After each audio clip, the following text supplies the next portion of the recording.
नमस्कार, मैं हूं सचिन और आप देख रहे हैं द सचिन टॉक शो। आज बिहार की राजनीति के बारे में बात करेंगे। तेजस्वी यादव ने आज बयान दिया है कि वो चाचा नीतीश के साथ दोबारा नहीं जाएंगे और मतलब उनके साथ जाना पैर में कुल्हाड़ी मारने के बराबर है। ये टैगलाइन आज पूरे दिन मीडिया के गलियारों में छाई रही। उस मैंने आपको आज से एक हफ्ते पहले ही बताया था कि जो भी ये मीडिया हाउसेस रिपोर्ट कर रहे हैं, सनसनी फैला रहे हैं कि तेजस्वी यादव, लालू यादव और नीतीश एक बार फिर साथ आ सकते हैं, ये सरासर गलत है। कोई भी इसके पीछे ग्राउंड वर्क नहीं है, ये सिर्फ मीडिया की अफवाह मात्र है। वो आज तेजस्वी यादव ने खुद मीडिया के सामने आकर ये बोल दिया कि नीतीश कुमार के साथ अब कोई भी गठबंधन नहीं हो सकता और वो अब गठबंधन करने लायक भी नहीं बचे हैं।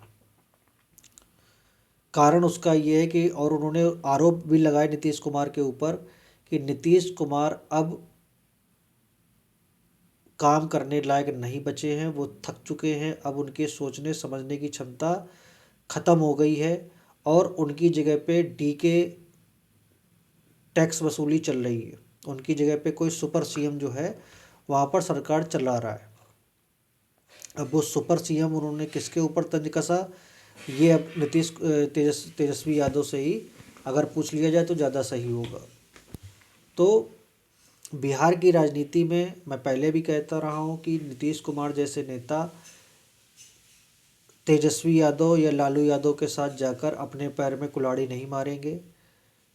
तेजस्वी यादव का जिस तरीके से कटास था आज के बयान के बाद, तो वो इस बात का भी था कि नीतीश कुमार कोई भी भाव तेजस्वी यादव या लालू यादव को अब नहीं दे रहे। और तेजस्वी यादव और लालू यादव इतने फड़फड़ा रहे हैं क्योंकि अगर ये सत्ता में नहीं आए तो जो इनको डोनेशन मिलते हैं, जो इनकी थोड़ी बहुत दिल्ली में कांग्रेस के सामने या जो बार्गेनिंग पावर है, ठीक है, वो कर लेते हैं, वो भी ख़त्म हो जाएगी। मतलब एक तरीके से पार्टी का खात्मा भी आने वाले समय में इनका हो सकता है। ये अभी 2025 के जो ये चुनाव हैं, इसमें आपको दूध का दूध पानी का पानी होता हुआ नज़र आएगा। कारण कि बीजेपी जिस उफान पे इस समय है, जेडीयू जिस तरीके से उन्होंने मैनेजमेंट किया है केंद्र और राज्य में, उससे ये लग रहा है कि आरजेडी पूरी तरीके से होपलेस हो चुकी है। इनके नेता होपलेस हो चुके हैं, इनके स्थानीय नेता होपलेस हो चुके हैं। और जिस ये मुस्लिम और यादव कम्युनिटी के बेस पे ये राजनीति करते हैं, उनके नेताओं को भी तोड़ने का काम जदयू ने चालू कर दिया है विधानसभा चुनाव से पहले। जो थोड़ा बहुत डेंट था वो पी के वहाँ पर देने का प्रयास कर रहे हैं। तेजस्वी यादव को एक तरीके से रिप्लेस करने का प्रयास, जो एक युवा नेता की छवि वहाँ पर तेजस्वी यादव की है, एक परिवारवादी पार्टी की है, उसको रिप्लेस करने का प्रयास प्रशांत किशोर वहाँ पर कर रहे हैं। वो प्रशांत किशोर को वहाँ के पढ़े लिखे युवा जो यूपीएससी की तैयारी करते हैं, बीपीएससी की तैयारी करते हैं, जो कम्पिटिटिव एग्ज़ाम की तैयारी करते हैं, वहाँ पर जो पढ़े लिखे युवा हैं वो कहीं ना कहीं प्रशांत किशोर को समर्थन कर रहे हैं। और सेम अरविंद केजरीवाल स्टाइल का पूरा वहाँ पर सिस्टम बनाने का प्रयास किया जा रहा है, क्योंकि प्रशांत किशोर के पास कोई पैसे की कमी नहीं है, कोई मैनेजमेंट की कमी नहीं है। वो कई नेताओं को चुनाव जिता भी चुके हैं। हम लोगों ने देखा है किस तरीके 2014 के बाद उनकी स्ट्रेटजी कई राज्यों में सफल हुई। ममता बनर्जी हों, नरेंद्र मोदी हों या योगी आदित्यनाथ हो, कई ऐसे चुनाव हुए यूपी से लेकर बिहार तक जहां पर प्रशांत किशोर की भूमिका चुनाव जिताने में रही। तो तेजस्वी यादव का ये बयान आज की डेट में भी मैं बार बार कहता हूँ कि होपलेस हो चुके हैं। इनके पास अब कुछ बोलने के लिए नहीं है, क्योंकि जो इनका इतिहास है वो इनके जवान पे भी आ जाता है। जवान पे क्या आता है इनके, अब एक दिन इन्होंने बयान दिया कि मुस्लिमों को अकेला ना समझा जाए। तो अब आप समझिए कि ये सिर्फ मुस्लिम और यादव की राजनीति करते हैं, ये कोई संविधान बचाने की या अन्य वर्ग की राजनीति नहीं करते। इनका वोट बैंक ही मुस्लिम और यादव उस पर टिका हुआ है। कांग्रेस का वोट काट के आरजेडी को इन्होंने पार्टी बनाई वहाँ पर, और किसके वोट काटे, कांग्रेस के वोट काटे। और आने वाले समय में क्या हुआ, कांग्रेस को ही उन्होंने आगे आने वाले समय में उन्होंने समर्थन दिया। तो ये सब कांग्रेस के एक तरीके से सहायक नदियाँ जिसको बोलते हैं ना, कि गंगा की सहायक नदियाँ, तो गंगा से निकली हुई नदियाँ जो हैं, सेम वैसे ही सॉरी, गंगा से निकली हुई नदियाँ जैसे बोला जाता है, वैसे कांग्रेस से निकली हुई नदियाँ हैं ये समाजवादी पार्टी, आरजेडी और जितने भी ये तमाम दल हैं। तो बिहार की राजनीति में तेजस्वी यादव की भूमिका अब नगण्य होती चली जा रही है। उसके कई कारण हैं, जैसे अभी ये बीपीएससी वालों का प्रदर्शन हुआ, तेजस्वी यादव घर पे आग को तापते रहे, ठंड में जब नहीं निकले क्योंकि ठंड ना लग जाए, और घर में अपना आराम करते रहे, आंदोलन करने तक या उनके अभ्यर्थियों से मिलने तक नहीं गए। वहीं प्रशांत किशोर ने मौका देखकर उनके साथ प्रदर्शन किया, मीडिया में थोड़ा अपनी पैठ भी बनाई, उठाए भी गए, एफआईआर भी हुई, सब हुआ, गिरफ्तार भी हुए, रिहा भी हुए। मतलब एक राजनीतिक माहौल जो बनाने का प्रयास किया जाता है आंदोलन के माध्यम से, धरना प्रदर्शन के माध्यम से, वो बनाने का प्रयास प्रशांत किशोर ने पूरी तरीके से किया।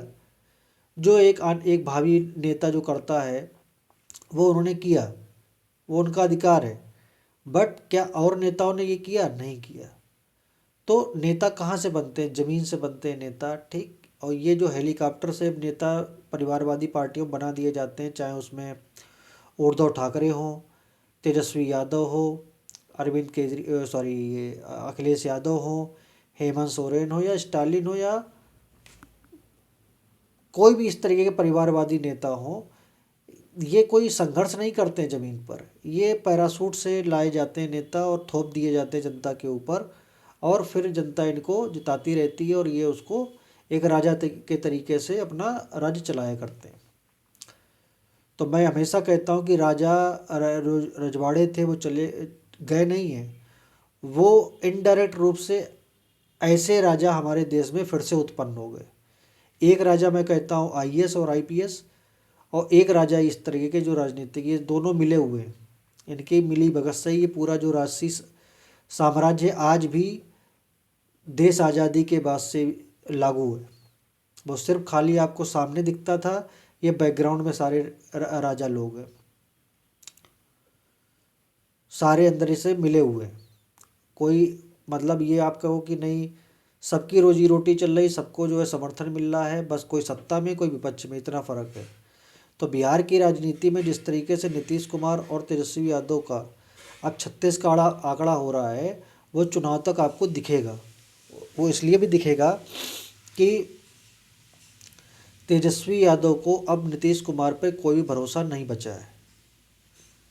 जिस तरीके से 2 बार उन्होंने धोखा देके चुनाव लड़ा और सरकार बने और उसके बाद सीधे बीजेपी के पास चले, क्योंकि बीजेपी से इनका मतलब आइडियोलॉजी मिलती है।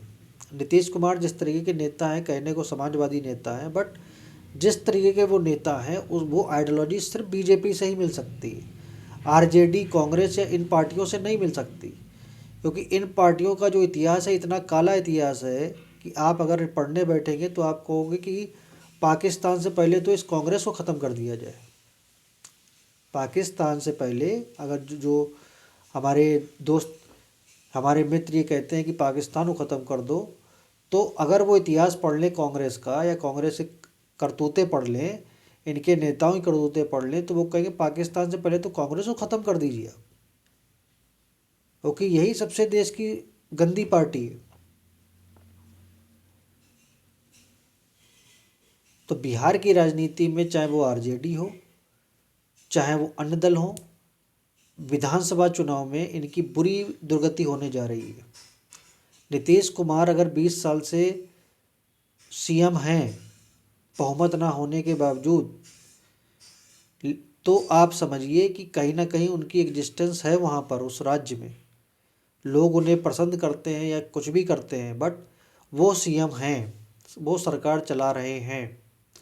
अब आने वाले समय में रिप्लेसमेंट यही हो सकता है कि इनको केंद्र में राष्ट्रपति या उपराष्ट्रपति बना दिया जाए, और बीजेपी को वहाँ का सीएम, बीजेपी में जो अगर जीतती है तो जेडीयू को डिप्टी सीएम 2 दे दिए जाएं, जैसे दिए हुए हैं बीजेपी को, और सीएम जो है बीजेपी का हो जाए।